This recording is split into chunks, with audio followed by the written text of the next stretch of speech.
चलो नोक पर खार पर, एक तमाशाए जिंदगी यूं ही सही, रक्स करते चलो तीर की धार पर।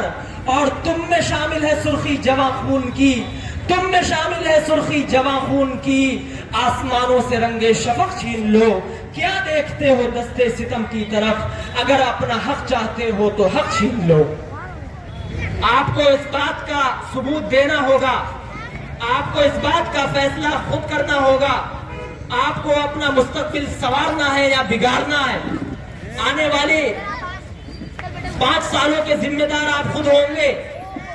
आप अपने इलाके की बस्तियों पर नजर डालें और वहां देखें कि क्या आपका वो काम हुआ है जो जरूरी था, क्या आपको वो चीज मैसर हुई है जो जरूरी थी, क्या आपके पास ऐसी तालीम है जो बहुत सख्त जरूरत है, जिसमें आपके बच्चे का फ्यूचर है, आपके बच्चों का मुस्तकबिल छुपा हुआ है, आपके बच्चों का मुस्तकबिल संवरने वाला है। क्या आपके पास ऐसे हॉस्पिटल मौजूद हैं जहां आप अपने दर्द का मदावा कर सके, अपने दुख दर्द में आसानी के साथ इलाज करवा सके? क्या आपके पास ऐसा लीडर और रहबर मौजूद है जो आपका बिना किसी मफाद परस्ती के आपके कदम से कदम मिलाकर चल सके?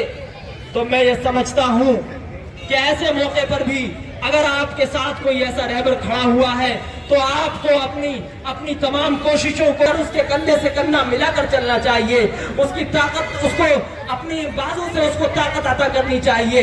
अगर आप ऐसे मौके को भी गवा देते हैं और ऐसे वक्त में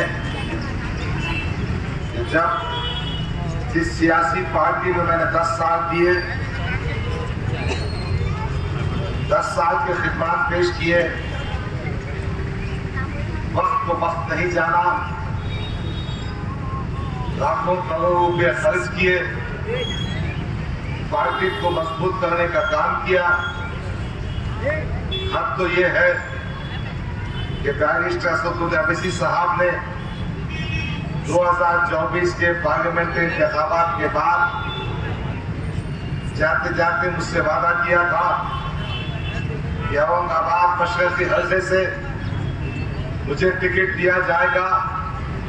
यहाँ तक कहा था कि हम आपको चुन लगाने की मेहनत करेंगे और गिफ्ट देंगे। इस बात के गवाह हमारे वंडर बॉलीवुड के जिम्मेदार सैयद इब्तिसाम साबरी साहब भी है। इम्तियाज जलील की बात मैं इसलिए नहीं कहता कि वो क्या कहते हैं और क्या करते हैं वो आप जानते हैं। कई बात उन्होंने मुझसे कहा था, मगर जब वक्त आया तो सदर मोहतरम ने मुझे 5 मिनट का वक्त भी नहीं दिया और मुझे ऐसा एहसास हुआ कि पार्टी अपना टिकट नहीं देना चाहती है, उस वक्त तक खामोश रहना चाहती है जब तक दूसरी पार्टी में टिकट डिक्लेयर ना हो जाए। यानी तमाम दरवाजे बंद होने के बाद पार्टी मुझसे कहना चाहती थी कि हम आपको टिकट नहीं देंगे। मैंने बैरिस्टर असदुद्दीन अवैसी साहब से कहा था, एक खत भेजा था कि गुज़िश्ता 10 साल से मेहनत कर रहा हूं, 200 के करीब वोटर्स रजिस्ट्रेशन के कैंप इस मशरक़ी हल्के में मैंने लिए, लाखों रुपए खर्च किए और आज अल्हम्दुलिल्लाह इस मशरक़ी हल्के में मुस्लिम वोटर्स की तादाद 1,45,000 है। और मैं समझ रहा था कि जब मुझे पार्टी टिकट देगी तो मैं इन वोटों की तादाद पर, मेरे पार्टी के तंजीमी ढांचे की मदद पर, हमारे कारपोरेटर्स की मदद से ये इंतखाब बहुत आसानी से जीतूंगा। मगर दोस्तों और साथियों,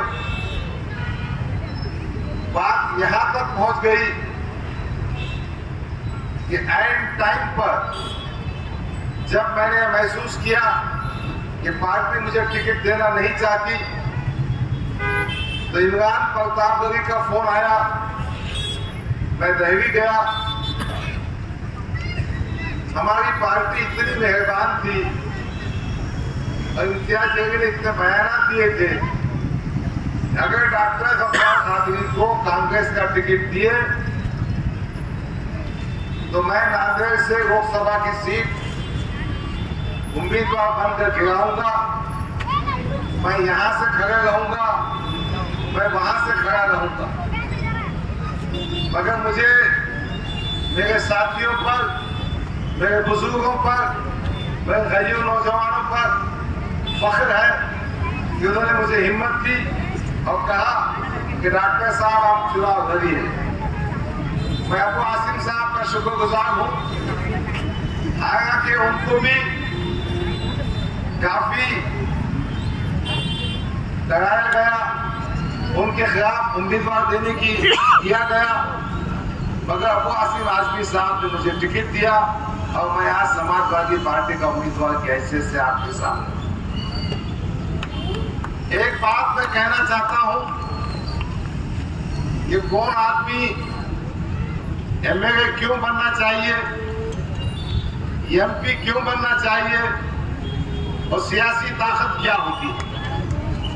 मेरा मानना है कि आपका एमएलए पुलिस इंतजामिया के पास जब कभी नाइंसाफी होगी तो पहुंचना चाहिए। गुज़िश्ता 10 साल का रिकॉर्ड देखिए, जो मशरक़ी हल्के से एमआईएम के उम्मीदवार है वो कभी पुलिस स्टेशन नहीं जाते। हाँ, बकरीद के ईद के मौके पर गए थे तो मालूम ये हुआ जिनको गिरफ्तार किया गया था बैगों के सिलसिले में, उनमें उनका एक भांजा भी था। यानी पुलिस के पास नुमाइंदगी करने का मकसद अपने भांजे को बचाना था।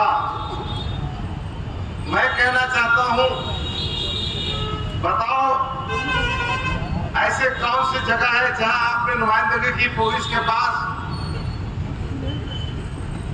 मैं आपको जिम्मेदारी से कहता हूं कि मोहतरम किसी का फोन कॉल भी नहीं उठाते। मैंने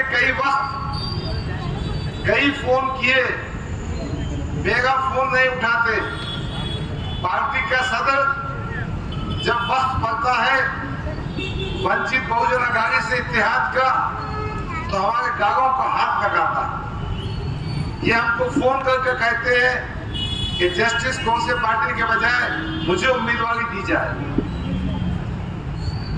तो जो आदमी या जो शख्स आपका फोन कॉल नहीं उठा सकता तो क्या वो आपका उम्मीदवार बन सकता है। 2014 की बात है, इन्होंने वादा किया था कि मैं स्कूल बनाऊंगा, जलील को 5 कोटी रुपया दिया। मैं इसलिए कह रहा हूं कि इम्तियाज जलील सुनिए, गफ्फार कादरी पैसे वाला भी है, तू भी पैसे वाला दूंगा, मगर तू भिखारी है। देखो मांडोली करने का है, देखो टिकटा बेचने का है, ये तेरा कैरेक्टर है। अल्लाह का पुलिसत के फजल करम से गफ्फार कादरी को कोई खरीद सकता है न गफ्फार कादरी झुकेगा न गफ्फार कादरी बिकेगा। ये तो बिकने वाली पार्टी है। ये स्टेज से कहा जा रहा था कि भारतीय जनता पार्टी हमको फंडिंग कर रही, जूते की नोक पे रखता भारतीय जनता पार्टी को। कौन अब्दुल साहब? दोस्तों साथियों, मैं ये गुजारिश करने आया, आप मेरा साथ दीजिए। मैं अब्दुल साहब को भारतीय जनता पार्टी को इंशाअल्लाह डाल दूंगा।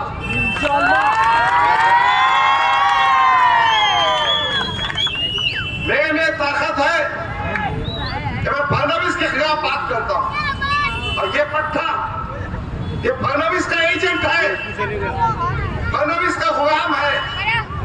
इसीलिए उसने वंचित बहुजन अघाड़ी की युति को तोड़ा। इसीलिए पार्लियामेंट में 5 उम्मीदवार दिया।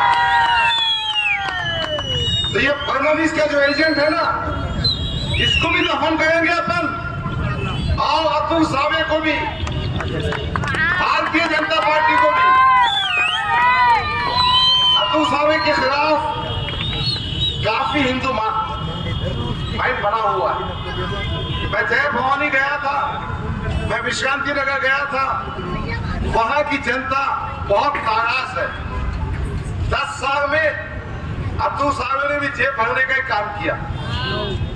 अतुल सावे ने भी अपने ही समाज को देखा, बाकी समाज को नहीं देखा।